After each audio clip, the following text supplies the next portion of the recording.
dari atas. Udah live tuh. Udah. Oh, kamera depan. Udah. Pakai wifi on. Nggak tahu. Tadi ini. Ada yang login.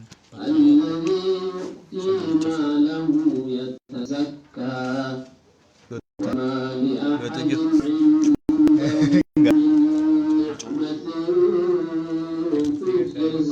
Jadi di mana nih? Gue nyiapin charger. Oh, ya udah deh.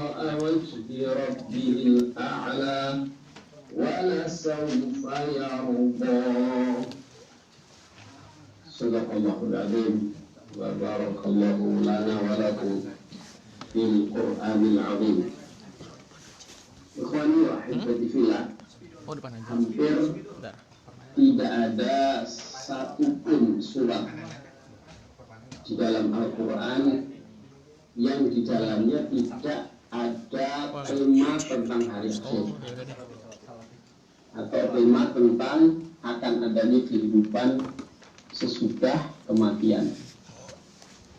Bahkan di dalam surat Al-Fatihah secara jelas di situ disebutkan akan adanya hari akhir yang disebut dengan Maliki atau Maliki Yaumiddin, bahwa Allah Subhanahu wa ta'ala adalah sebagai raja penguasa tunggal. Artinya bahwa di dunia pun Allah sebagai penguasa tunggal, tapi di dunia ini masih ada manusia-manusia hamba Allah yang lupa terhadap kepenguasaan Allah, dan di akhirat nanti tidak ada yang akan mampu memiliki perasaan seperti itu ataupun kekuasaan sebagai penguasa.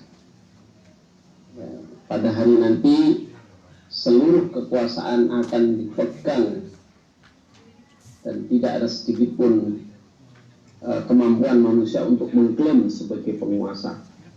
Jadi dalam surat Al-Fatihah keimanan sebagai akan adanya hari akhir jelas telah disebutkan, Maliki Yaumiddin. Dan menariknya juga beriman kepada hari kiamat itu dikaitkan dengan salah satu asbab atau sebab dimudahkan rezeki kita. Apa dalilnya? Ada dalilnya adalah sesuatu yang banyak diyakini oleh masyarakat kalangan tradisional pesantren, ya, dan memang ada dasar dalilnya, yaitu bahwa ketika kita sebelum tidur dan kemudian tidak lupa untuk selalu menjaga bacaan surat Al-Waqi'ah, ya, jadi dikatakan man qara'a, dalam satu riwayat dikatakan man qara'a al-waqi'ata ya fil lailati lam yamasul faqah. Dan sebuah riwayat dikatakan bahwa barang siapa yang selalu membiasakan melazimkan bacaan surat Al-Waqi'ah sebelum tidur, maka dia tidak akan ditimpa ketapaan atau ditimpa kemiskinan. Sekali lagi, ada hadis atau riwayat paling kurang menjelaskan bahwa kalau kita mengamalkan bacaan surat Al-Waqi'ah, ya, mengamalkan bacaan surat Al-Waqi'ah sebelum tidur, maka keutamaannya adalah insya Allah kita akan dilindungi oleh Allah Subhanahu wa ta'ala sebelum dilindungi oleh Allah Subhanahu wa ta'ala dari kemiskinan, dari kemelaratan hidup. Dan ini berdasarkan satu riwayat di mana pada suatu hari ketika Ibnu Mas'ud radhiyallahu anhu dalam keadaan naza', yakni dalam keadaan menghadapi sakaratul maut, kemudian diriwayatkan di situ para sahabat sedang menunggunya dan kelihatan sekali beliau sangat gelisah, ya, menjelang kewafatannya itu. Para sahabat kemudian bertanya, apa yang kau gelisahkan wahai sahabatku? Apakah engkau sedang ingin kami hadirkan dokter ataupun tabib? Kata dia, tidak. Saya hanya berharap dari Allah, karena dokter semakin membuat saya sakit, katanya. Kemudian dia ditanya lagi, apakah engkau memikirkan anak-anakmu, putri-putrimu yang kalau engkau tinggalkan, kamu khawatir kehidupan mereka? Kata dia, sama sekali saya tidak mengkhawatirkan akan anak-anakku, akan putri-putriku, karena sesungguhnya saya pernah mendengar Rasulullah SAW bersabda, barang siapa yang selalu menjaga, mengamalkan bacaan surat Al-Waqi'ah sebelum tidur, maka Allah akan menjaganya dari kemiskinan. Dan saya telah membiasakan anak-anak saya sebelum tidur mengamalkan hal itu. Nah, kita bisa lihat, pertanyaannya adalah apa hubungannya surat Al-Waqi'ah dengan kekayaan? Apa hubungannya surat Al-Waqi'ah dengan dengan mudahnya mencari rezeki? Jadi di sini yang kata guru saya, banyak orang yang salah paham dalam masalah ini. Kenapa? Karena ketika kita mempelajari surat Al-Waqi'ah, seolah-olah nggak nyambung, karena Al-Waqi'ah itu berbicara tentang hari kiamat. Nah, jadi orang berbicara tentang hari kiamat, tapi kenapa kemudian kaitannya dengan harta kekayaan? Ya, kadang-kadang kan orang yang mengatakan, Allah ngapain kerja susah-susah? Ya, toh semuanya tidak kita akan bawa ya ke akhirat nanti. Kita tidak akan membawa harta kita ke akhirat. Itu salah. Pemahaman seperti itu salah. Justru seharusnya persepsi kita, pandangan kita, dengan kita mengimani akan adanya hari kiamat, akan adanya hari akhirat, justru kita harus semakin bekerja keras, berusaha dengan maksimal agar kita bisa mendapatkan modal berangkat menuju Allah Subhanahu wa Ta'ala. Ya, bagaimana ketika kita punya duit, punya harta, maka kita akan menjadi orang yang lebih bisa beramal secara maksimal. Ya, sebagaimana juga diriwayatkan dalam sebuah hadis bahwa terjadi keluh kesah seorang atau beberapa orang sahabat, ataupun mereka merasa iri kepada orang-orang yang punya kekayaan. Mereka menghadap kepada Rasulullah, ya Rasulullah, kami sahabat-sahabat yang miskin-miskin ini kalah selalu dengan mereka yang kaya-kaya. Kalau kami sholat, mereka pun sholat. Kalau kami baca Quran, mereka pun ikut baca Quran. Segala amal sunnah dan kebaikan kami bisa melakukan, mereka juga bisa melakukan. Yang tidak bisa, yang kami dikalahkan adalah dalam hal harta. Ya. Kalau masalah zakat kami nggak bisa, karena kami nggak punya harta. Tapi mereka bisa melakukan amalan-amalan yang kami lakukan. Kata mereka, adakah ya Rasulullah amalan yang bisa kami dapatkan, bisa mengalahkan amalan-amalan yang mereka lakukan? Maka kata Rasulullah SAW, ada, asalkan mereka tidak ada orang yang melakukan lebih daripada apa yang kamu lakukan. Yaitu apa? Apabila kamu setelah sholat, maka duduklah kamu dan bacalah subhanallah 33 kali, walhamdulillah 33 kali, Allahu Akbar 33 kali. Maka barang siapa yang melakukan itu, maka dia tidak akan bisa disaingi, tidak bisa akan ditandingi oleh orang lain.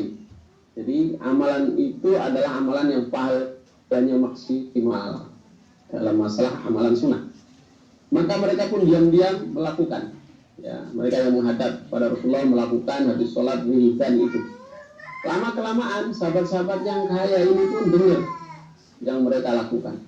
Maka mereka yang kaya pun ikut ya, melakukan sama seperti mereka. Yani wiridan, subhanallah, alhamdulillah, Allahu Akbar. Ya. Maka sahabat-sahabat ini pun kemudian mengadu lagi kepada Rasulullah, ya Rasulullah, rupa-rupanya amalan kami pun ditiru oleh mereka. Ya. Jadi kami tetap tidak bisa melakukan seperti yang mereka lakukan.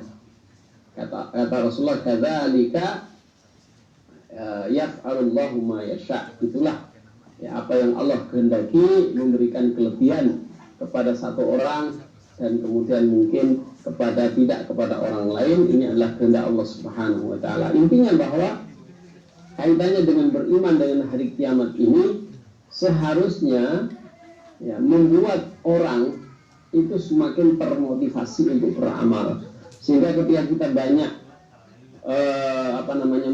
membaca surat Al-Waqi'ah, bukan sekedar kita itu kemudian membaca mengandalkan surat itu saja, tetapi maksudnya adalah bagaimana bacaan itu menjadi bahan motivasi kita, bahwa dikarenakan akan datang hari kiamat, maka kita harus segera atau menyegerakan amal-amal kebaikan dalam hal apapun ya, karena inilah yang nanti akan kita jadikan sebagai bekal menghadap Allah, termasuk dalam hal harta, termasuk dalam hal ilmu, dalam kebaikan apapun. Karena kita percaya akan adanya hari kiamat, percaya akan ada hari pembalasan di hari kiamat nanti, maka badiru bil a'malis salihati fitanan. Kata Rasulullah, bersegeralah untuk melakukan berbagai macam amal kebaikan sebelum datangnya fitnah. Termasuk diantaranya ini fitnah dengan dekatnya hari kiamat. Jadi ikhwas sekalian dirahmati Allah, dengan kata lain, beriman kepada hari kiamat ini merupakan satu dasar perilaku seorang mukmin yang sangat penting ya, sebab ketika kita beriman dengan akan adanya hari kiamat atau hari akhir, maka kita tidak akan menjadi orang yang malas, tidak akan menjadi pemalas, tapi kita akan menjadi orang yang segera melaksanakan kebaikan dalam bentuk apapun.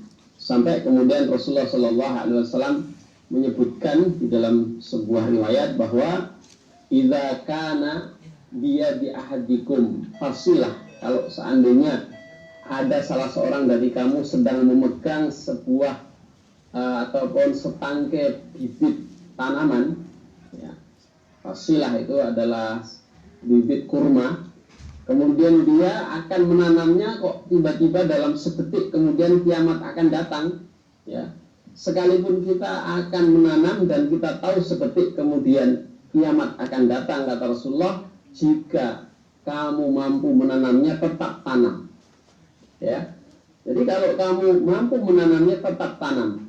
Jadi artinya bahwa ketika kita beriman kepada hari kiamat, hari akhir itu hendaknya menjadi motivasi dalam diri kita. Kita harus punya optimisme bahwa tidak ada namanya amal yang sia-sia, tidak ada yang namanya terlambat untuk melakukan suatu kebaikan. Jadi ini sebenarnya ruh keimanan kita kepada hari akhir tersebut ya. Maka saking pentingnya beriman kepada hari akhir ya, saking pentingnya beriman kepada hari akhir, maka tidak ada satu amalan apapun di dalam Al-Quran, sebagaimana nanti kita akan bicarakan dalam surat Al-Lail nanti, adalah tidak ada satupun amalan kebaikan yang kita lakukan di dunia ini yang tidak dikaitkan dengan beriman kepada hari akhir. Misalnya dalam surat Al-Baqarah ayat 177 Allah berfirman, A'udzu billahi minasyaitonir rajim, laisal birra an wallu wujuhakum qibalal masyriqi wal maghrib walakinnal birra man amana billahi wal yawmil akhir. Firman Allah dalam surat Al-Baqarah ayat 177, laisal birra, bukanlah yang disebut sebagai kebajikan itu an tuwallu wujuhakum, bahwa kamu memalingkan wajahmu ke arah timur ataupun ke arah barat. Jadi kebajikan itu bukan kemudian kamu mengikuti model timur atau model barat. Ada juga yang menafsirkan begitu.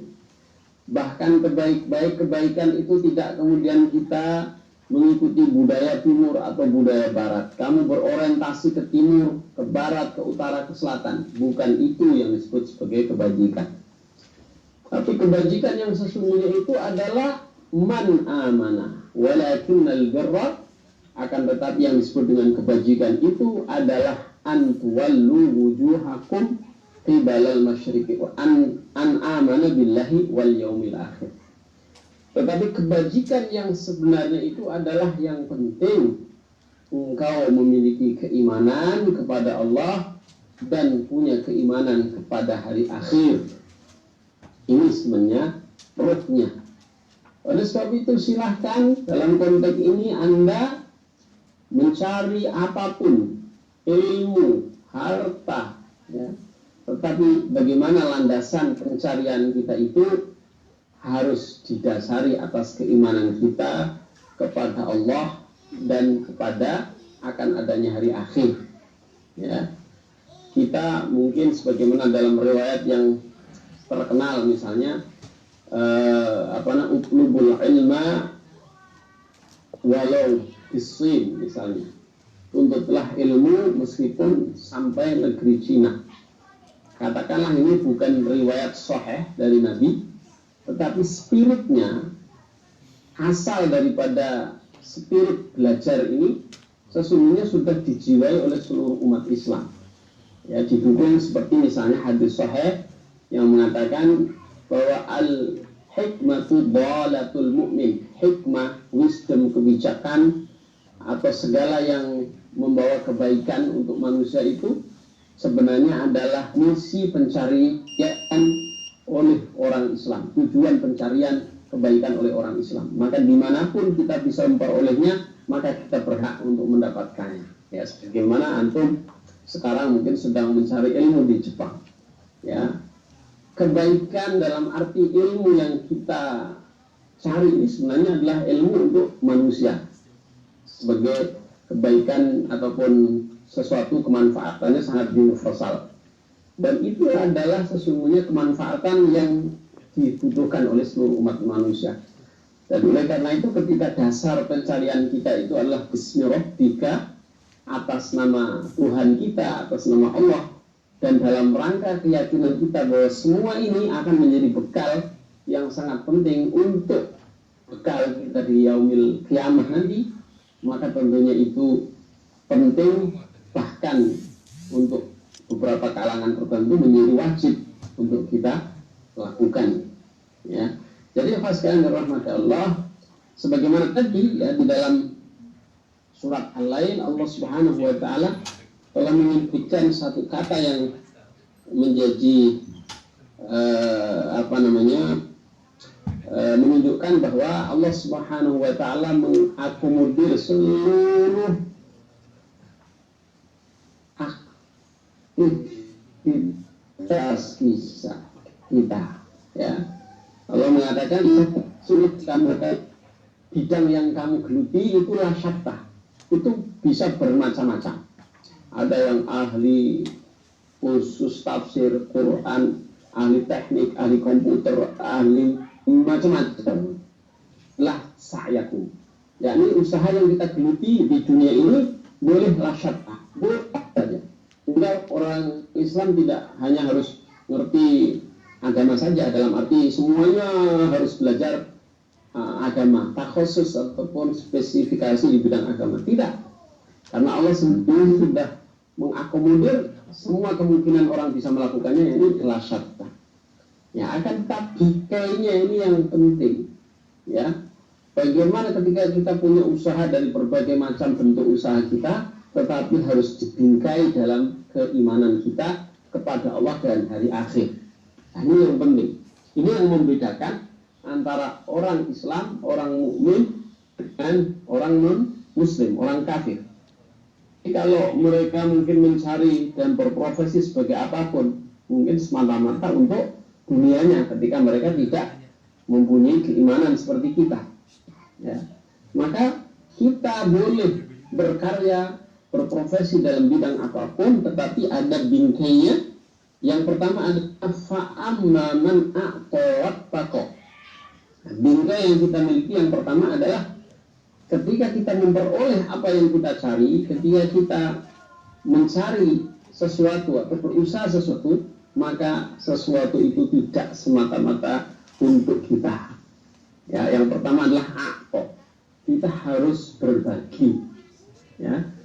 Jadi kalau kita mendapatkan kemanfaatan dari ilmu, ya, maka kita harus sharing ilmu kita. Kalau di dalam Islam adalah ta'lim. Ya. Bagaimana kita mengajarkan ilmu itu kepada orang lain. Kalau kita belajar Quran, ada manfaat kepada diri kita, tapi kita juga harus memberi manfaat kepada orang lain. Kalau kita belajar teknologi, maka kemanfaatan teknologi itu pun kita niatkan juga untuk memberikan kebaikan dan kontribusi kebaikan kepada orang lain. Jadi bukan semata-mata untuk mengeksploitasi dunia ini, untuk menguasai dunia ini untuk diri kita, ya, tetapi adalah akto, ya, dalam rangka kita bisa berbagi, ya, berbagi kebaikan kepada orang lain, wattaqo, ya, tentunya juga atas dasar ketakwaan kita kepada Allah. Inilah yang disebutkan dalam surat An-Nisa, ta'awanu 'alal birri wattaqwa. Jadi kita saling sharing kebaikan dan atas dasar ketakwaan kita kepada Allah, ya. Dan kemudian wasaddaqa bil husna.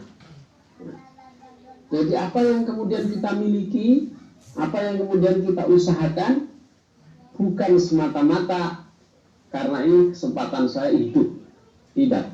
Tapi dalam rangka kita meyakini bahwa usaha kita ini, kita yakini akan ada balasannya, ya. Maka beriman dengan hari akhir, disinilah isyarat firman Allah, wasaddaqa, dan membenarkan bil husna, dengan ganjaran kebaikan yang Allah akan berikan kepada kita. Jadi husna di situ kebanyakan mufasir mengatakan husna itu adalah balasan yang terbaik yang Allah akan berikan kepada kita di akhirat. Nah, maka ini yang harus kita jadikan motivasi untuk berbuat sesuatu, sehingga tidak sekedar kita bangga untuk dunia. Di dalam surat Ali Imran disebutkan bahwa ketika orang-orang kafir itu bisa sukses dalam sebuah peperangan, misalkan bisa mengalahkan kita, ya, bisa mengalahkan orang lain, ya, punya kekuasaan, Al-Quran ini mengatakan bahwa itu tidak dicapai, tidak diraih dengan percuma, tidak diraih dengan seperti menunggu durian runtuh, ya. Dikatakan a'udzubillahi minasyaitonir rajim, in ta'lamuna fa innahum ya'lamuna kama ta'lamun. Jadi ketika kita dalam perjuangan ini, kita mengalami pedih, perih, sakit, ya, maka sesungguhnya ketahuilah kata Allah bahwa mereka pun bisa sukses, katakanlah seperti Amerika, seperti Jepang, seperti ini. Mereka juga babak belur untuk mendapatkan itu. Jepang misalnya sebagai negara punya kemajuan di bidang teknologi misalnya, Jepang pun tidak dengan mudah bisa meraih apa yang sekarang mereka nikmati. Begitu juga Amerika dan negara-negara maju yang lain, ya. Tetapi Allah Subhanahu wa Ta'ala mengingatkan perbedaannya. Intinya bahwa kalau untuk sukses di bidang apapun perlu bersakit-sakit dahulu. Yaitu apa? Wa tarjuna minallahi ma la yarjun. Kamu masih punya harapan kalau seandainya dengan usaha kerasmu itu kamu gagal, tapi kamu masih punya optimisme karena kamu masih punya Allah, ya. Ada yang dapat kamu dapatkan dari Allah, kalaupun kamu nggak dapat sekarang ini. Tapi kata kuncinya adalah kamu harus berusaha, dan kamu dari usaha kita di dunia ini justru jauh dari 2 kali lipat, ya. Yakni ada harapan kebaikan yang kita bisa dapatkan jika sukses di dunia. Tapi kalau seandainya tidak kita dapatkan itu di dunia, maka kita masih ditunggu oleh kesuksesan yang lain di akhirat. Maka insya Allah beriman dengan hari akhirat tidak akan membuat orang Islam itu menjadi pesimis dengan usahanya, ya. Berbeda dengan orang kafir, wala yai'asu wala ta'i'asu mir rahila innahu la yai'asu mir rahila illal qaumul kafirun, kata Allah. Janganlah engkau berputus asa dari rahmat Allah, karena sesungguhnya tidak ada yang berputus asa dari rahmat Allah itu kecuali orang-orang yang tidak beriman, yakni orang termasuk tidak beriman dengan hari akhir. Ya. Nah, sehingga kalau kita lihat misalnya tradisi di Jepang, kalau saya nggak salah itu ada apa namanya tradisi harakiri, apa namanya? Tidak bisa dibantu apa yang harakiri ya? Ya bukan. Oke, bukan kiri ya, harakiri ya. Oke, kenapa ada tradisi harakiri ini? Meskipun sebagian mereka menganggap bahwa ini adalah sebuah, atau mereka punya keyakinan bahwa ini adalah sebuah sikap kesatria, ya, sikap kesatria. Tapi kebanggaan terhadap kesatriaan mereka itu adalah semata-mata di hadapan manusia. Jadi ketika mereka sudah berusaha ya melakukan sesuatu kemudian gagal, seolah-olah untuk kita menganggap beginilah, daripada gagal sudah nggak ada harapan, ya mending saya mengakhiri hidup. Ya tidak begitu. Ya bagi orang Islam, mohon maaf, bagi orang Islam tidak ada yang namanya kegagalan. Ya, tidak ada yang namanya kegagalan. Karena apa? Karena kalau seandainya ini kita gagal di dunia, sedangkan kita sudah berusaha, maka itu usaha itu adalah sebuah kemenangan.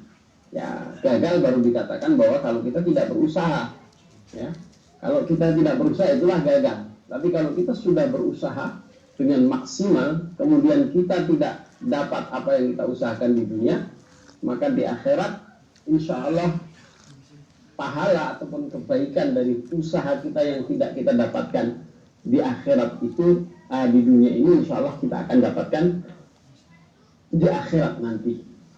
Kemudian banyak hadis-hadis yang memberikan harapan itu, yang harusnya menjadikan kita semakin termotivasi dan melipat gandakan usaha kita. Ya, seperti misalnya sebuah hadis mengatakan, man ada kalan min talabil halali ada maghfuran. Jadi barang siapa, kata Rasulullah, yang pulang ke rumah dalam keadaan kecapean setelah bekerja keras cari rezeki yang halal, kemudian dia pulang ke rumah meskipun dia tidak mendapatkan apa yang dia dapatkan, dia telah diampuni dosanya oleh Allah. Ya, sama juga seperti ketika kita belajar, ya.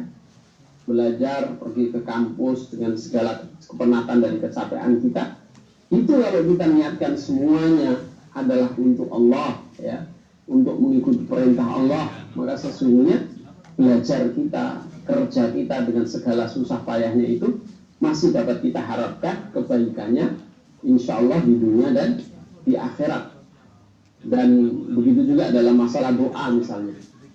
Dalam masalah doa, Rasulullah SAW mengatakan bahwa ma min muslimin yad'ullaha ta'ala illa lahu ihdas salatah. Jadi tidaklah seorang mukmin yang berdoa kepada Allah Subhanahu wa taala melainkan dia mempunyai 3 kesempatan alternatif, ya, tentang realisasi doa itu. Yang pertama adalah ada kalanya Allah Subhanahu wa taala akan memberikan apa yang dia minta, persis seperti yang dia minta. Ya, seperti misalnya kita berdoa agar misalnya kita selesai kuliah tepat waktu dan habis kuliah langsung dapat jodoh misalnya. Dan benar, Allah kabulkan persis seperti itu. Ya, bisa seperti itu. Tapi ada kalanya doa kita tidak dikabulkan. Ya, yakni tidak diwujudkan persis seperti apa yang kita minta. Tapi jangan kecewa, karena kata Rasulullah kemungkinannya doa kita itu diwujudkan dalam bentuk lain. Ya, diwujudkan dalam bentuk apa? Yang kita minta tidak diberikan, tapi digunakan oleh Allah digantikan dengan dihindarkannya kita dari bala.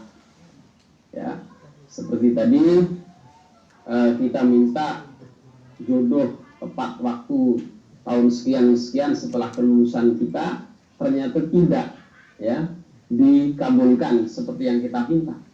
Ternyata apa? Ternyata Allah gunakan doa itu untuk hal yang lain. Misalnya ketika itu tiba-tiba kita masih dapat kesempatan ada promosi S3 misalnya. Jadi Allah wujudkan dalam bentuk lain. Atau kita diberikan kesehatan, kita diberikan rezeki. Itu adalah mungkin bagian dari doa kita yang kita mintakan kepada Allah tidak dikabulkan. Kita berdoa, misalnya seorang akhwat, seorang ummahat yang berdoa untuk kenaikan gaji bagi suaminya, ya, udah bekerja 10 tahun di satu instansi, gajinya nggak naik-naik, gitu. Nah, dia berdoa supaya gajinya dinaikkan, ternyata tidak naik-naik juga. Tapi Allah wujudkan dalam bentuk yang lain. Apa bentuknya? Misalnya keluarganya diberkati, ya, hidupnya tentram, anak-anaknya mudah diatur, ya, sekalipun rezekinya secara matematis ya kurang, tapi ternyata anaknya dapat sebagai anak-anak yang nurut-nurut, anak-anak yang cerdas-cerdas, sehingga dia dapat beasiswa, ya, sekolahnya tidak harus biaya dan sebagainya. Ini sesungguhnya adalah wujud dari kemungkinan doa kita yang baik-baik tidak dikabulkan seperti yang kita minta, diwujudkan dalam bentuk yang lain. Dan yang ketiga, salah satu alternatifnya, kalau seandainya dua kemungkinan itu tidak dikabulkan oleh Allah, kata Rasulullah, yadakhiru lahu fil akhirah, maka doa itu menjadi simpanan, ya, menjadi simpanan untuk kita, dan baru nanti akan diserahkan oleh Allah Subhanahu wa taala untuk kita di akhirat, ya. Jadi sekali lagi, orang yang beriman kepada Allah Subhanahu wa taala tidak akan pernah merasa dirinya, katakanlah, mengalami kesialan. Berdoa masih ada 3 kemungkinan kebaikan dari doa kita, sehingga disitulah pentingnya kita banyak-banyak berdoa, karena tidak ada yang istilahnya doa kita itu tidak terpakai, ya. Semua doa kita itu akan terpakai dengan 3 kemungkinan tadi di atas. Khas kalian yang dirahmati Allah, innal imanu billahi wal yaumil akhir wa ma fihi min thawabin wa iqab, ya, sesungguhnya beriman kepada Allah dan beriman kepada hari akhir dan segala yang terkandung di dalamnya, yang termasuk yang harus kita imani adalah semuanya itu akan berpengaruh, ya, kepada perilaku kita, ya. Jadi orang yang beriman dengan hari akhir itu mempengaruhi perilakunya. Kalau dalam Al-Quran tadi, seorang yang mempunyai berbagai macam profesi, la syatta, dalam surat Al-Lail tadi, lalu dia membingkai profesinya tadi dengan aqta wattaqa wa saddaqa bil husna, maka akan mempengaruhi apa? Fasayassiruhu lil yusra. Jadi 3 bingkai yang melatar belakangi atau yang mendorong usaha kita tadi, atau yang mendorong belajar kita ataupun pekerjaan kita, maka akan berpengaruh kepada apa? Kepada perilaku kita. Hasanu yassiruhu lil yusra, maka dia, kata Allah, akan aku mudahkan untuk meraih kemudahan, ya. Para mufassir mengatakan lil yusra itu adalah untuk menempuh jalan menuju ke surga.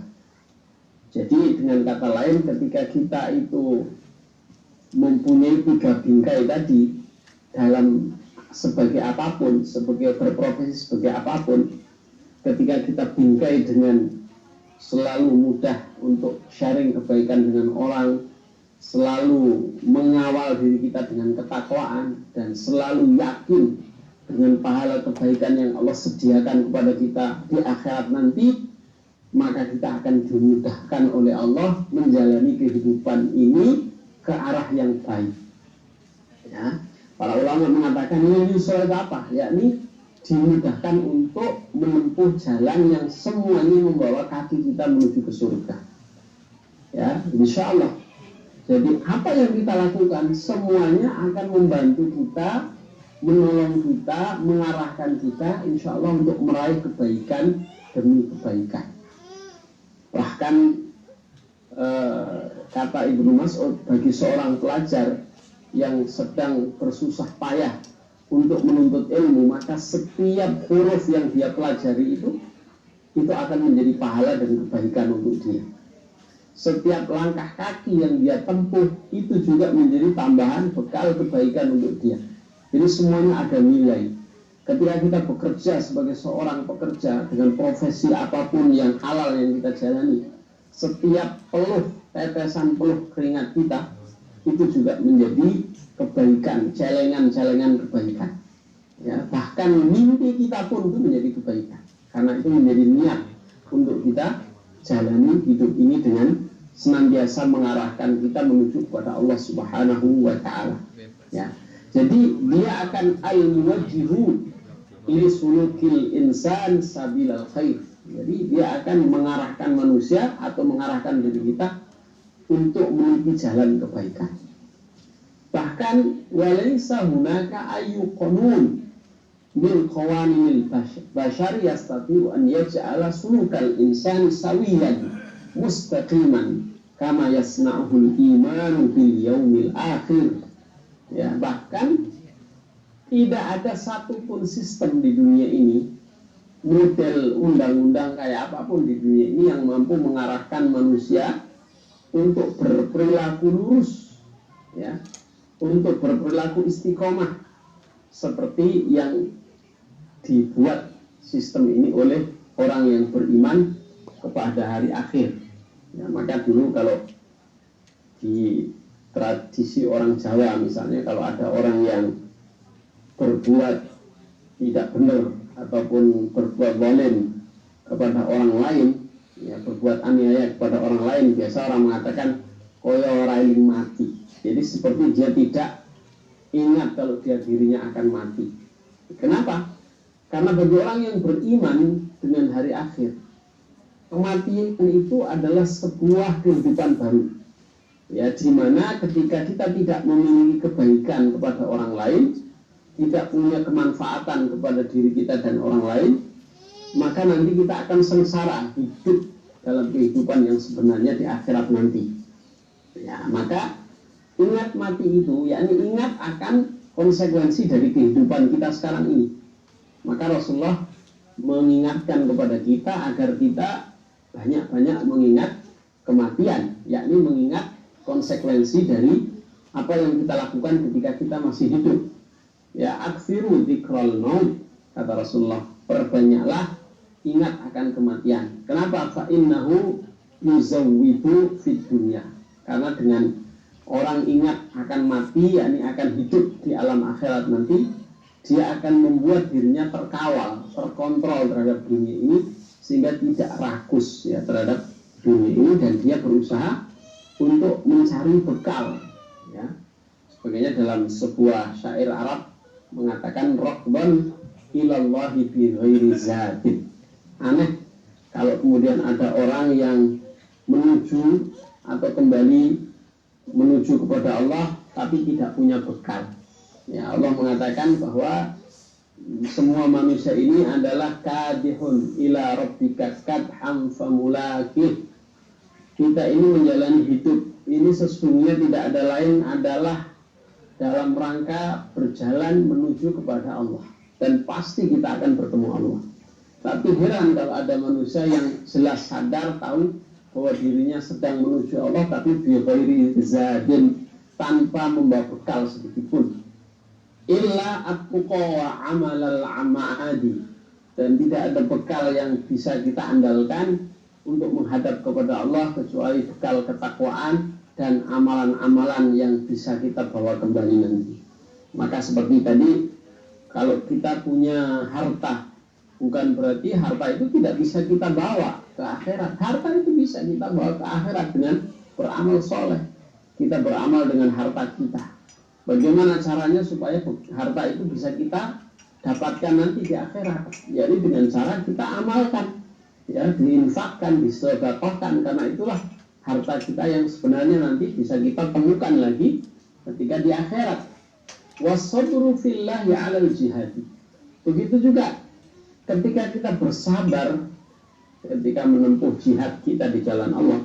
Salah satu bentuk jihad di jalan Allah adalah belajar menuntut ilmu karena Allah.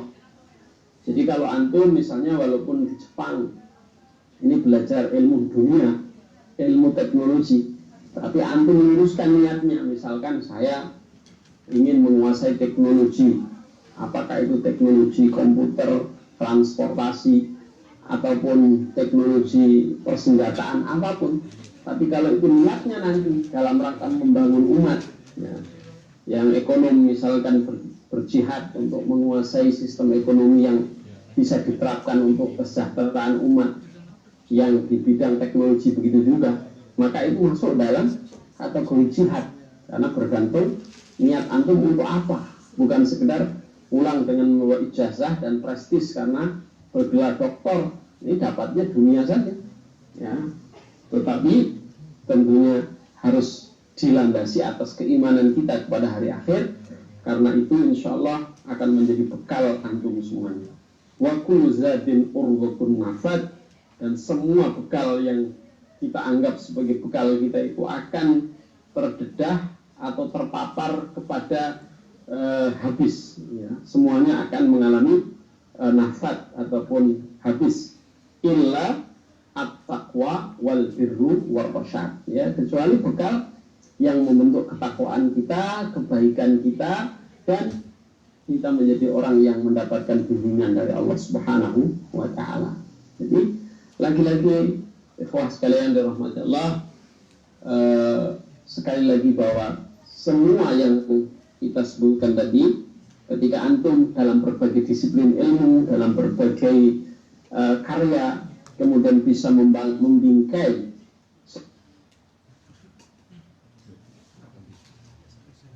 antum akan diarah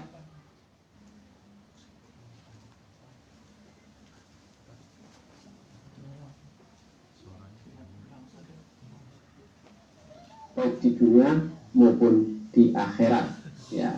Jadi untuk sementara ini adalah sesi urgensi kenapa kita beriman atau pentingnya beriman kepada hari akhir. Mungkin untuk sampai kepada sholat maghrib kami di sini. Sholat maghrib kami di sini jam 18.26. 20, masih kurang lebih ada 1 jam lagi. Monggo kita lanjutkan lagi juga boleh. Kalau mau langsung ada diskusi juga boleh. Sementara ini dulu. Baik,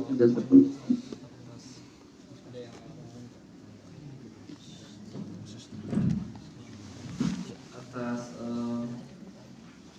materi, pemantik diskusi kita pada malam hari ini. Mungkin sedikit saya sampaikan bahwa dari setidaknya saya catat dari 3 ayat ini saja saya jabarkan sangat detail ya tentang pentingnya bingkai iman pada akhir di setiap kegiatan kita, termasuk upaya kita di sini dalam belajar teknologi dan sebagainya. Apabila kita bisa membingkai ilmu ini dengan bingkai ingat pada mati, yang antara lain yang pertama bingkai yang pertama adalah bagaimana kita bisa berbagi kepada sesama sehingga apa yang kita dapat bisa bermanfaat untuk orang lain juga. Yang kedua, mengawalnya dengan ketakwaan kepada Allah Subhanahu wa taala. Dan yang ketiga, yang pasti percaya pada hari atau balasan yang terbaik. Itu mungkin kita lanjutkan saja karena masih ada 1 jam ya Ustaz ya. Ini juga maghrib. Ya. Seperti biasa juga ada pertanyaan online dari teman-teman. Mungkin yang ditambahkan yang ada di sini dulu. Barangkali ada pertanyaan dari teman-teman. Silakan. Kalau kita lanjutkan, kita akan lanjutkan untuk potongan ayat berikutnya, lawan daripada yang atau wattaqo wasadaqo adalah wa amma man bakhila sampai pasan yasirul lil usra. Kalau bisa kita lanjutkan, kita selesaikan ini dulu, atau silakan pertanyaan dulu baru nanti habis maghrib juga nggak masalah. Mungkin bisa dilanjutkan. Ya, mungkin sekitar setengah jam atau 40 menit atau 1 jam bisa nanti diskusinya dilanjutkan setelah sholat maghrib. Oke. Jadi Aman Ustaz, ada jadi batas waktu Gimana? kita hanya 1 jam ya. Jadi mungkin kita lanjutkan sekitar 30 menit atau ya sekitar berapa menit sisanya. baik ya. Ya setelah asar ya, setelah maghrib kami di sini ya. Ya. Baik. Baik Ustaz, lanjut. Bismillahirrahmanirrahim. Jadi dalam surat Al-Lail ini juga sekaligus menunjukkan sisi negatif ketika seseorang tidak membingkai karyanya, perilakunya, atau aksi-aksi duniawinya dengan 3 perkara tadi, tapi sebaliknya dia mempunyai motivasi yang yang kebalikan daripada 3 perkara tadi, ya, maka dia akan menemui kondisi yang sulit dalam kehidupannya. Kita lihat wa amma man bakhila, dan adapun orang yang bakhil. Bakhil ini di dalam ayat yang lain konteksnya adalah orang yang tidak berbagi, ya, tidak merasa butuh kepada orang lain. Dalam ayat yang lain disebutkan model orang bakhil ini adalah orang yang istighna, yastagni. Yastagni itu adalah orang yang merasa sudah cukup dengan dirinya, tidak perlu merasa atau tidak merasa butuh kepada bantuan baik Allah ataupun orang lain. Ya, sebagaimana bakhilnya Qarun dengan hartanya, ya, ketika dia ditanya oleh masyarakatnya, jadi bagaimana dia bisa mendapatkan kekayaan itu, dia mengatakan bahwa ini adalah hasil dari kecerdikan saya, kemampuan saya untuk mendapatkan harta. Jadi namanya bakhil dan istighna. Bakhil artinya dia merasa bahwa dirinya lah yang berusaha atas apa yang dia miliki, sehingga kalau dia berusaha ya bisa. Kalau orang lain kenapa tidak mau atau tidak punya, karena dia tidak berusaha, seolah-olah seperti itu. Jadi dia merasa cukup dengan apa yang dia dapatkan dan tidak perlu untuk membutuhkan bantuan orang lain. Ya, padahal kalau di dalam Islam tidak ada apapun yang kita raih dalam hidup kita ini tanpa bantuan orang lain. Ya, sebagaimana Rasulullah mengingatkan kepada kita bahwa innama turzaquna wa tunsuruna bi du'afaikum. Sesungguhnya kita dapat rezeki, dapat bantuan itu tidak oleh diri kita sendiri, tapi ya seringkali apa yang kita raih ini karena bantuan orang-orang lemah. Ya. Para tuan tanah ya tidak akan bisa menggarap tanahnya kalau tidak ada petani penggarap tanah. Bahkan beras yang kita makan sebagai nasi juga tidak akan sampai menjadi makanan kita kalau tidak ada kuli pertanian atau kuli pasar yang memanggul beras. Jadi semua ini ketika kita tidak menyadari itu, kita bakhil, ya, merasa tidak butuh kepada orang lain. Ketika kita punya ilmu, merasa bahwa ini adalah ilmu yang saya dapatkan dengan susah payah, maka saya harus memperoleh manfaat sebesar-besarnya dari apa yang saya perjuangkan misalnya, dan dia tidak peduli dengan kesulitan orang lain, inilah namanya bakhil, ya, tidak mau berkongsi kebaikan, tidak mau sharing kemanfaatan dan kebahagiaan kepada orang lain, ya. Dan kemudian wastaghna, ditegaskan lagi dengan wastaghna, yakni merasa tidak membutuhkan. Ini sombong, ya, orang yang tidak merasa membutuhkan Allah sebagai tentunya yang memberikan taufik, memberikan kemudahan, memberikan kekuatan kepada kita, dan Allah Subhanahu wa taala sama sekali tidak kita ingat sama sekali, ya, semuanya karena semata-mata itu hasil kepintaran kita, hasil kecerdasan akal pikiran kita, ya, padahal Allah lah yang memberikan kecerdasan kita. Itu namanya istighna, merasa dia sendiri yang mendapatkan apa yang dia peroleh. Kemudian wa kadzdzaba bil husna, dan dia tidak percaya bahwa apa yang dia kerjakan itu akan ada kebaikan untuk akhiratnya, ya. Jadi sehingga dia akan menjadi orang yang aji mumpung, ya. Salah satu dari dampak negatifnya orang yang tidak percaya dengan hari kiamat itu adalah dia akan aji mumpung. Aji mumpung itu adalah pumpung dia hidup, pumpung dia masih muda, pumpung dia masih berkuasa, sehingga dia akan memanfaatkan semaksimal mungkin untuk kemauan dia. Ya, kalau aji mumpungnya untuk manfaat kebaikan karena Allah, enggak masalah. Ya, misalnya begini, kalau aji mumpung dalam ketakwaan, ya, mumpung sekarang saya ada di Jepang misalnya, ini kesempatan, maka saya akan belajar sebanyak-banyaknya tentang kebaikan dan ilmu-ilmu yang di Jepang. Ini juga aji mumpung, tapi untuk kebaikan. Tapi kalau kemudian dia misalkan mumpung ini saya sedang berkuasa, maka saya harus gunakan kekuasaan saya untuk merealisasikan apapun yang saya inginkan. Nah, karena dengan orang yang berkuasa, orang punya tahta, dia punya kekuasaan, pengen wanita diambil siapapun wanita cantik, pengen harta diambil harta yang memungkinkan. Ini namanya aji mumpung dan dalam keburukan. Jadi tetapi jelas orang yang tidak percaya kepada hari akhirat, dia punya sifat aji mumpung. Ya, dia sebagai pemuda, ya, mumpung masih kuat ini. Ya, saya akan gunakan masa muda ini, saya akan habiskan untuk keinginan syahwat saya, keinginan nafsu saya. Ini namanya aji mumpung, karena dia tidak akan percaya konsekuensi setelah dia melakukan itu. Mumpung hidup, ya, mumpung hidup. Jadi dia gunakan kehidupannya itu untuk meraih apa saja yang menjadi kesenangan, yang dianggap sebagai kesenangan sewaktu di dunia. Dan kita bisa saksikan, ya, orang-orang yang kepada Allah ini memiliki sifat yang begitu rakus, ya, terhadap dunia ini, sehingga yang penting sarana untuk meraih apa yang dia inginkan, ya.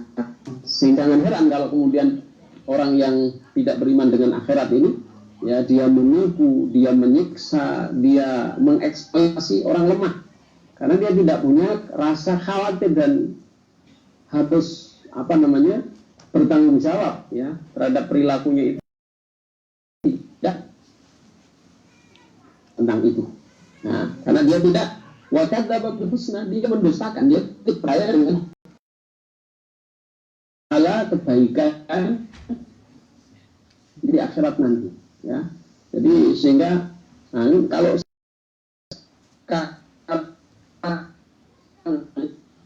ini kan wanita cantik sekarang ini kapan saya merasakan lagi, kan biasanya, ya. Jadi semuanya ingin dia lakukan, itu kesempatannya untuk dia lakukan di dunia ini. Nah, itu sisi bahayanya ketika kita tidak punya keimanan dan keyakinan akan konsekuensi kehidupan kita ini. Ya, bahkan keimanan kepada hari akhirat, ya, jangankan punya rasa sense of responsibility di akhirat, ya, punya rasa tanggung jawab akhirat terhadap manusia, bahkan lebih dari itu, orang yang beriman kepada akhirat itu juga punya rasa tanggung jawab yang lebih halus lagi, Ya, misalnya contohnya bagaimana dulu Sayyidina Umar, ya, radhiyallahu an, dalam sebuah riwayat beliau pernah diberi laporan, ya, terkait dengan kondisi jalanan yang rusak, begitu ya.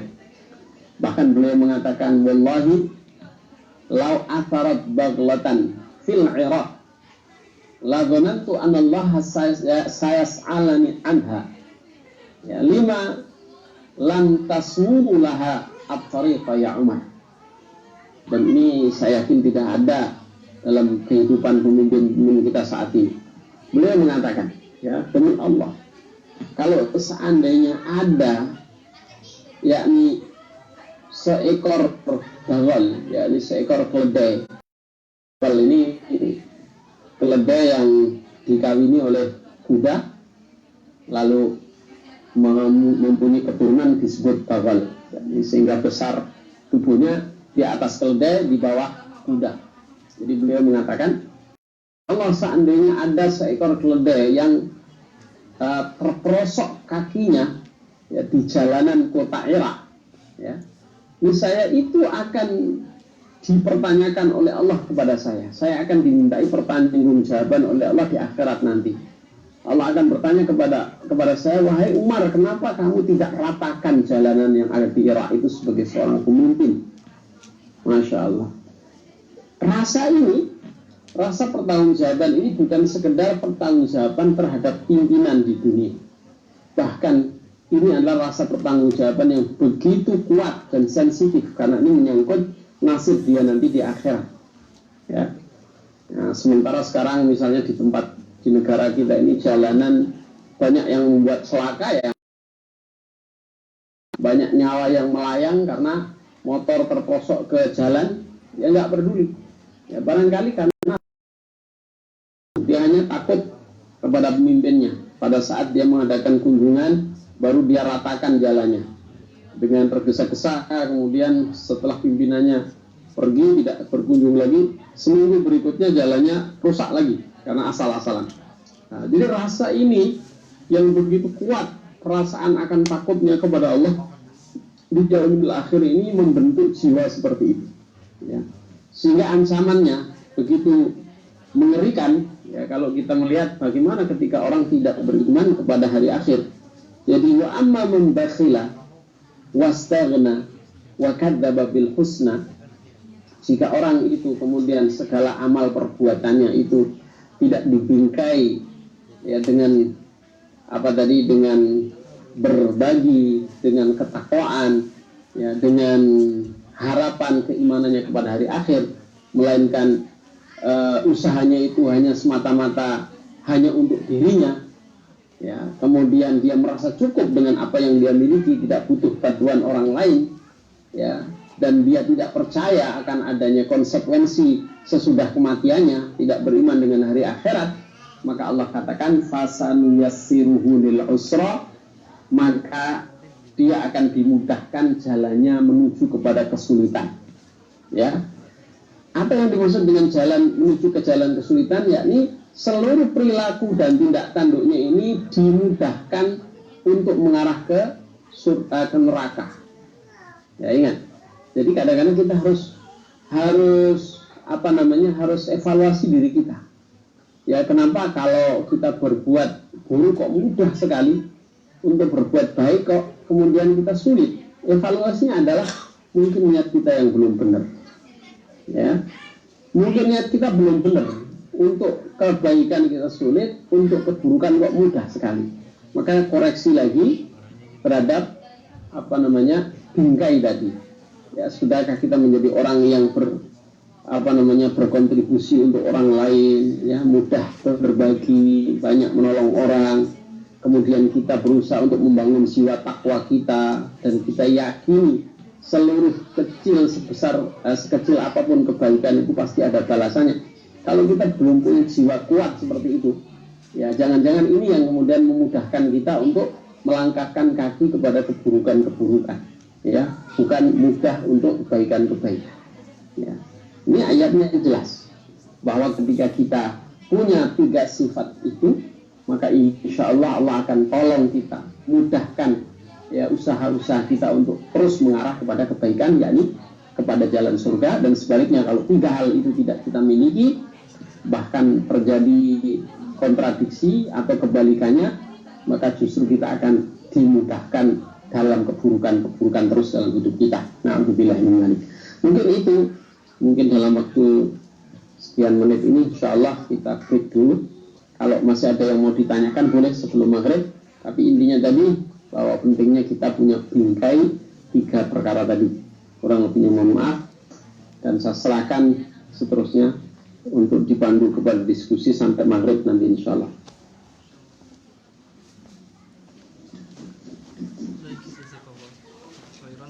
Atas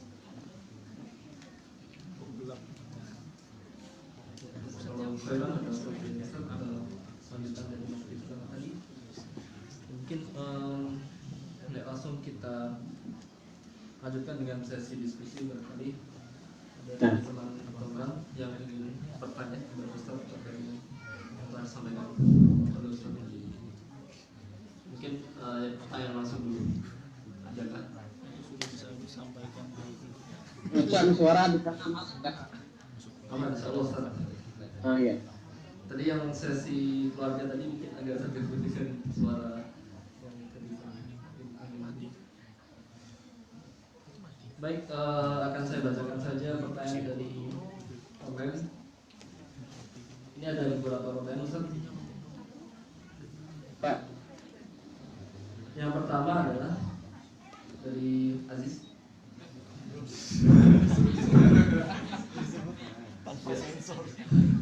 Ya Ustaz, apa definisi kekayaan atau orang yang kaya dalam konteks mengamalkan bacaan Al-Waqiah, terlebih lagi dalam menyiapkan diri menuju hari akhir? Mungkin bisa langsung.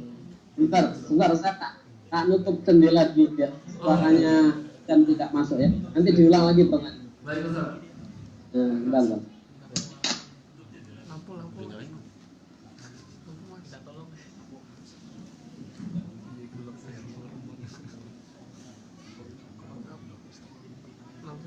Saya dari bukan Ricci. Tes.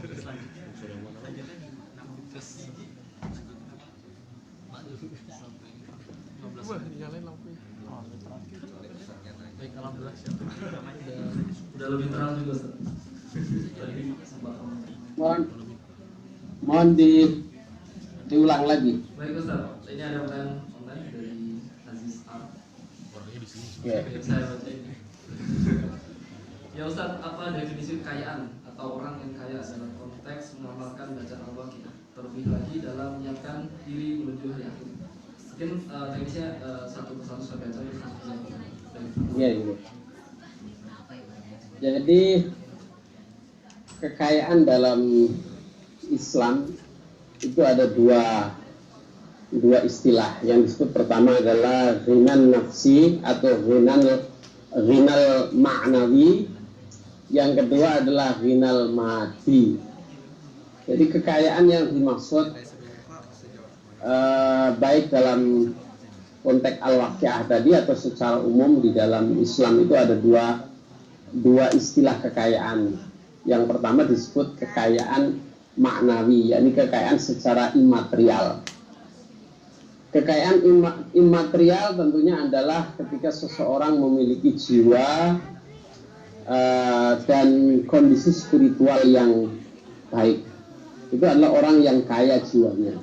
Ya, dalam hal ini disebutkan oleh Rasulullah SAW, dikatakan walaisal ghinal arabi walakinnal ghinan nafsi. Ya, yang dimaksud dengan kekayaan itu kata Rasulullah dalam konteks ghinan nafsi, kekayaan imaterial itu adalah bukanlah kekayaan itu semata-mata karena harta dalam arti materinya. Akan tetapi kekayaan yang dimaksud adalah kekayaan jiwanya, ya. Jadi kekayaan jiwa inilah sebenarnya yang pertama kali yang harus diprioritaskan, ya. Jadi sebelum kita punya kekayaan kekayaan harta, kekayaan materi, maka kita harus terlebih dahulu mempunyai kekayaan jiwa. ini harta yang paling mahal itu adalah kekayaan jiwa. Karena apa? Banyak orang yang kaya harta sebelum mempunyai kekayaan jiwa, dia tetap miskin pada dasarnya dalam pandangan Islam. Kenapa? Karena dia masih rakus. Ya, kita bisa lihat orang miskin yang penghasilannya sehari katakanlah cukup untuk makan dia dan keluarganya dan tidak ada kelebihannya lagi, tapi dia bisa bersyukuri dengan sebaik-baiknya. Dia hidup tentram, ya tenang kondisi jiwanya. Ini tentu adalah orang yang kaya sejati, ya. Berbeda dengan orang yang katakan walaupun duitnya atau kekayaannya bergelimpangan atau bergelimang harta, ibaratnya orang mengatakan tidurnya saja berbantalkan duit. Tetapi ketika jiwanya miskin, di mana dia masih kurang dengan apa yang dimiliki, dia masih rakus dengan dunia, sehingga dia terus bekerja tidak berhenti untuk mendapatkan dengan segala cara, maka ini adalah orang yang paling miskin sesungguhnya, ya, orang yang paling miskin. Maka ketika kita kaitkan dengan surat Al-Waqi'ah, tentunya di situ ada dua aspek, ya. Aspek pertama adalah bahwa ketika orang selalu membaca surat Al-Waqi'ah, maka dia insya Allah mempunyai kekayaan secara jiwa, karena dia tentunya akan mendapatkan ketenangan batin, ketenangan jiwa, karena menghadirkan ayat-ayat Allah itu adalah tentram jiwanya. Tapi di satu sisi lagi, di sisi yang lain, orang yang jiwanya tentram, tenang, dan punya motivasi dan obsesi yang baik untuk Allah, maka dia juga akan bekerja dengan baik. Ketika bekerja dengan tenang, ya, sebagai pedagang dia bisa menjalankan perdagangannya dengan baik. Artinya bahwa konsekuensi bacaan surat Al-Waqi'ah itu adalah konsekuensi lahir batin, ya, konsekuensi maknawi dan mati, punya konsekuensi jiwa dan materi, ya. Tapi lagi-lagi yang disebut dengan kekayaan itu adalah ketika kita memiliki dengan dua kekayaan tadi, kekayaan jiwa dipadukan dengan kekayaan materi, itu tentunya adalah kekayaan yang terbaik. Ya, tetapi kalau kita tidak bisa mendapatkan kekayaan materi, kekayaan jiwa itu harus kita miliki. Ya, syukur kita bisa memadukan dua kekayaan tersebut. Ya, maka karena apa? Karena Islam tidak melarang orang untuk kaya materi dan bahkan memerintahkan supaya kita jangan lupa harus dilandasi dengan kekayaan jiwa. Maka itulah yang akan menjadikan kita orang yang kaya dalam arti yang sebenarnya. Ya. Begitu mungkin jawabannya.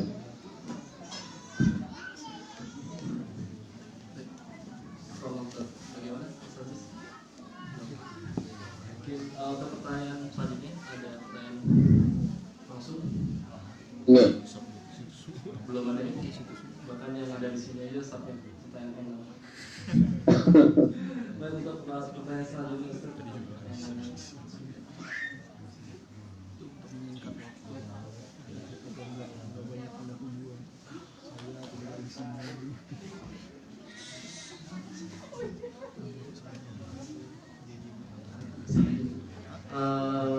mungkin sambil menunggu linknya ada pertanyaan langsung mungkin dari ibu-ibu.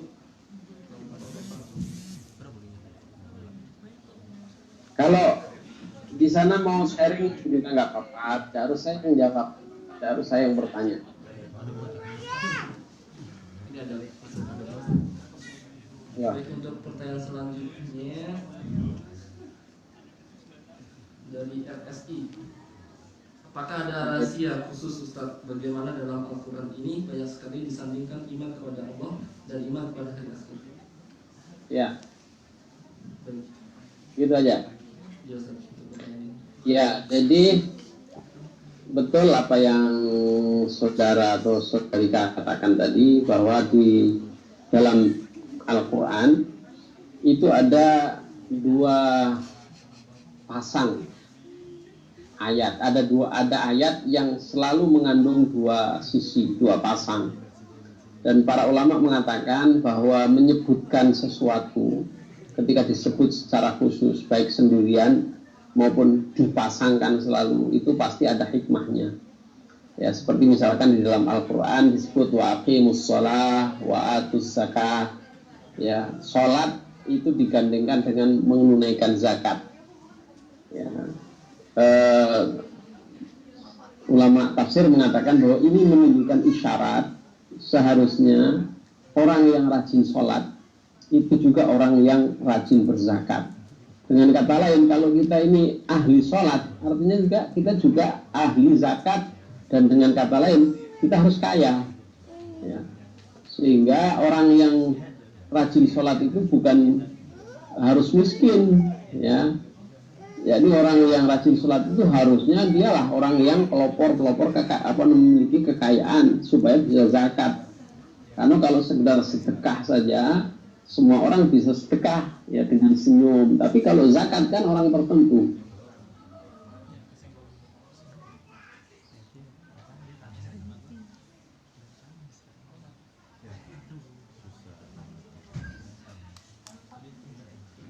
Zakat mal kalau gajinya di atas 5 juta ya baru bisa zakat mal. Artinya kalau kita ini ahli sholat, berarti kita harus punya gaji minimal 5 juta per bulan kan begitu, supaya kita bisa zakat. Nah itu contohnya ayat yang berpasangan. Begitu juga ketika beriman kepada Allah, kita tidak boleh lupa juga beriman kepada hari akhir, karena ini adalah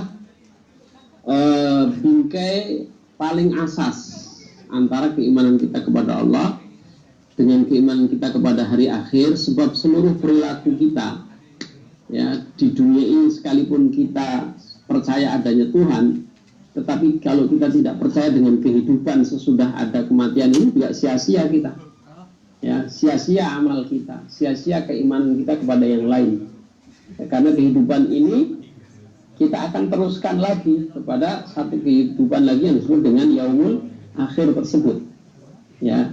Nah dengan ini menunjukkan bahwa untuk memiliki kehidupan yang panjang ya berarti kita harus memiliki modal yang bisa kita bawa sebagai keberlangsungan hidup ini ya. Maka kehidupan kita di dunia ini sesungguhnya adalah sebagai kesempatan kita berbekal ya, fatazawwadu. Maka selagi kita masih hidup di dunia ini, maka kita harus banyak mengambil bekal. Inilah kesempatan ya. Kenapa? Makanya ulama mengatakan bahwa ad-dunya mazra'ah ya, dunia ini adalah tanah ladang kita ya, sedangkan panennya nanti di mana? Di akhirat. Nah, maka ini harus kita lanjutkan. Jangan sekedar kita percaya kepada Allah saja, tapi kita tidak percaya bahwa nanti kita akan melanjutkan kehidupan kita lagi. Sekaranglah ini saatnya kita nanam ya, melakukan kebaikan-kebaikan, mengambil sebanyak-banyaknya bekal, sehingga nanti panennya kita akan dapatkan di akhirat ya. Sambil kita panen itu ya, sambil kita menunggu kita sampai di akhirat ya, maka ya kita nikmati sebagian apa yang bisa kita nikmati dalam batas-batas, dalam kadar yang dibolehkan ya. Misalnya ketika seorang petani ya, kita tidak menghabiskan seluruh hasil pertanian kita, tapi ada yang nanti kita jadikan bekal, jadikan tanaman lagi dan lain sebagainya. Dan kata guru saya ya, hidup ini sesungguhnya tinggal hanya kita ini sedang menunggu saja ya. Inilah hakikat kehidupan ini. Sebenarnya kita sedang menunggu dua panggilan Allah ya, atau kalau orang mengatakan 3 panggilan Allah. Yang pertama adalah panggilan kita menghadap Allah dengan azan, panggilan menghadap Allah di dunia ini yakni sholat, panggilan azan. Yang kedua, kalau kita mampu memenuhi panggilan Allah menuju kepada rumahnya yang paling dekat di sana, yaitu Mekah ya. Yang ketiga adalah panggilan yang tidak bisa kita tolak, tidak ada alasan untuk kita tidak bisa datang, adalah panggilan kematian ya. Tetapi kemudian kita bisa menggunakan seluruh hidup ini untuk sholat. Sesungguhnya hidup ini misi kita adalah untuk memenuhi panggilan Allah untuk sholat. Bagaimana caranya? Itulah yang Allah sebutkan dalam surat Al-Ma'arij. Jadi kalau kita bisa melakukan itu, maka insya Allah hidup kita akan tenang. Ini alladzina hum ala sholatihim daimun, ya ini orang yang selalu sholat, tidak pernah putus dari sholat. Apa maksudnya? Ya bukan kemudian kita sholat terus, tidak. Tetapi bagaimana kita menggunakan waktu kita ini, misinya adalah untuk menunggu waktu sholat. Sehingga ketika kita menunggu waktu sholat, dari waktu sholat ke waktu sholat itu kita gunakan, kita manfaatkan untuk pekerjaan-pekerjaan duniawi. Nah, sehingga pekerjaan kita duniawi itu bisa bernilai sholat kalau kita selalu berharap-harap untuk menunggu kedatangan sholat. Makanya Rasulullah mengatakan intidharus sholati ba'das sholat fahuwa fis sholah. Orang yang hidupnya ini selalu digunakan untuk menunggu waktu sholat, maka seluruh aktivitasnya dihitung sebagai sholat. Antum belajar, ya nunggu saatnya datang duhur, kita penuhi panggilan duhur, maka belajar antum dari jam 9 pagi sampai duhur itu semuanya dihitung sholat. Ya antum para petani misalkan bekerja di ladang, berangkat dari ba'da subuh, kemudian istirahat setelah duhur, ketika dia gunakan waktu menunggu sholat itu untuk beribadah dalam bentuk pekerjaan, ya maka seluruh pekerjaan dia mencangkul, menanam, itu semuanya bernilai sholat, dan begitu juga seterusnya. Nah itulah kehidupan seorang mukmin. Jadi waktunya itu untuk ibadah memang, ya. Sehingga kenapa, untuk apa ini kita lakukan? Tidak ada lain adalah karena kita percaya di sana ada namanya hari akhir. Jadi makanya hubungannya antara Allah dengan hari akhir ini sebagai batas keimanan terakhir kita. Jadi tidak ada koma lagi. Pokoknya beriman kepada Allah harus beriman kepada hari akhir sebagai penutup keimanan kita. Karena semuanya kita nanti akan ke sana, begitu. Nah, kita manfaatkan antara waktu-waktu inilah untuk kita selalu siap dipanggil Allah Subhanahu wa taala dalam mengerjakan sholat, sehingga profesi apapun kita, dalam keadaan apapun kita, maka nilainya itu semuanya adalah illa liya'buduni. Semuanya itu adalah nilainya ibadah, nilainya sholat. Begitu. Ini ada pertanyaan yang masuk pertanyaan. Izinkan moderator untuk memilih pertanyaan ya. Mungkin saya sudah bertanya soal pertanyaan yang mungkin kurang related dengan materi hari ini, mungkin bisa saya akhirkan. Untuk sebenarnya untuk waktu sendiri dari panitia tinggal berapa menit lagi? Ya oke. Saya masih ada 10 menit lagi sampai maghrib. Ya dari panitia mungkin ada satu pertanyaan. Mungkin satu pertanyaan masih bisa ya? Dua saja bisa, kalau sampai 20 menit. Ya mungkin nanti pertanyaan sisanya bisa disampaikan seperti materi sebelumnya. Ini pertanyaan terakhir, mohon maaf untuk pertanyaan yang tidak tersampaikan. Tentang hadis tentang surat Al-Baqiyah sebagai untuk mencegah kemiskinan Kristen. Ada pertanyaan, saya pernah baca kalau hadis Al-Baqiyah mencegah kemiskinan itu lemah, Ustaz. Sebenarnya bagaimana derajat hadis tentang Al-Baqiyah ini? Baik, ya memang kesahihan hadis surat tentang Al-Waqi'ah itu memang dinilai lemah, ya. Saya tidak bisa menyebutkan di mana titik kelemahannya, tapi saya bisa menerima kalau itu dikatakan lemah, ya, karena saya bukan ahli hadis sehingga saya tidak bisa menjelaskan titik kelemahannya di mana. Okelah, akur kita bahwa hadis tentang Al-Waqi'ah itu adalah hadis lemah. Tapi dalam kaidah penggunaan hadis, ya, penggunaan hadis itu tidak serta-merta kita menolak hadis lemah karena semata-mata dari sisi kelemahannya yang kemudian bisa dipadukan dengan riwayat-riwayat yang lain. Paling kurang hadis itu bisa menjadi motivasi untuk beramal soleh, ya. Jadi yang bisa kita ambil daripada hadis Al-Waqi'ah ini, sebenarnya pelajaran yang saya ingin katakan adalah bukan mengamalkan Al-Waqi'ah itu sendiri, ya. Karena konteks saya tadi mengatakan di awal adalah kenapa Al-Waqi'ah itu kok justru tentang berbicara tentang hari kiamat kok dikaitkan dengan memudahkan rezeki, kan begitu, ya. Nah, tadi saya mengatakan bahwa banyak orang yang salah paham terkait dengan memahami hadis ini. Jadi apa hubungannya hari kiamat dengan memudahkan rezeki? Tapi adalah tadi yang saya katakan pelajarannya. Ya, pelajarannya, maka saya tadi katakan bahwa hadis ini sesungguhnya memberi pelajaran kepada kita untuk kita itu punya optimisme, ya, sehingga orang yang kemudian di samping mendapatkan ketenangan batin ketika dia membaca surat Al-Waqiah, karena baca Quran ya, itu insya Allah menghadirkan ketenangan, dan ketenangan itulah yang akan membangkitkan semangat dia, optimisme dia, harapan dia untuk bekerja. Jadi bukan ketika kita membaca surat Al-Waqiah mengandalkan Al-Waqiah saja untuk kemudian tiba-tiba datang rezeki, bukan seperti itu. Yang ini yang saya katakan ini kesalahpahaman dari orang yang mengamalkan hadis ini.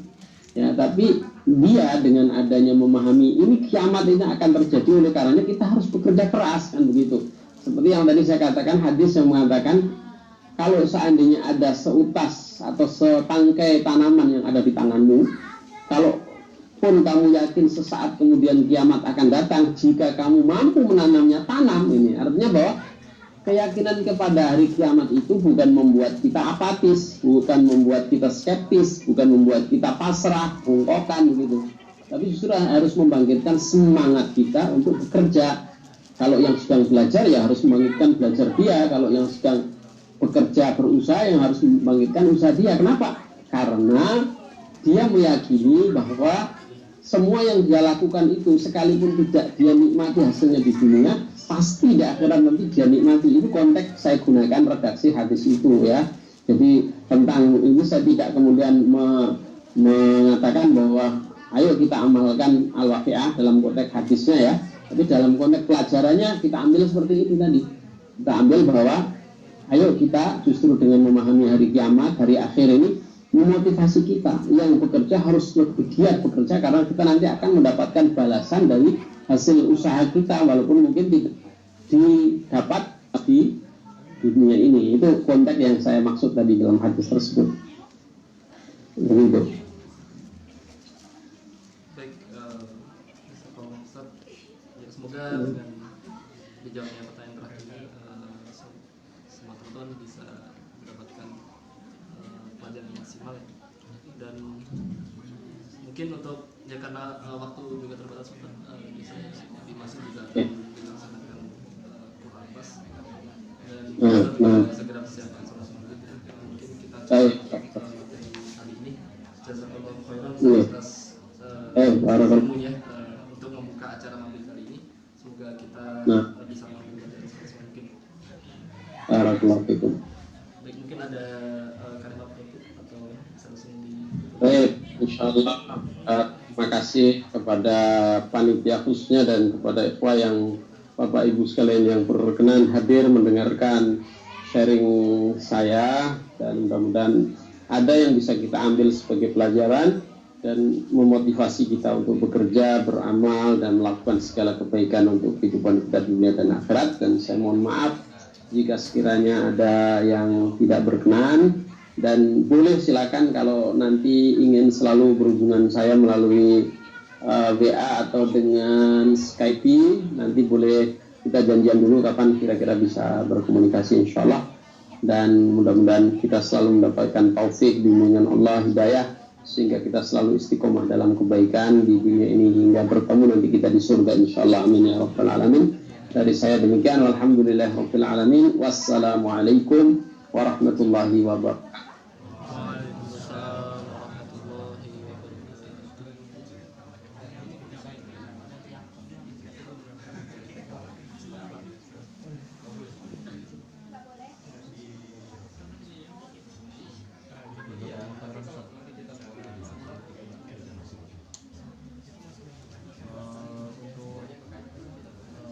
Yang sebenarnya acaranya masih lanjut sampai besok. Jadi alhamdulillah ada ustaz dari Tokyo, insyaallah bisa datang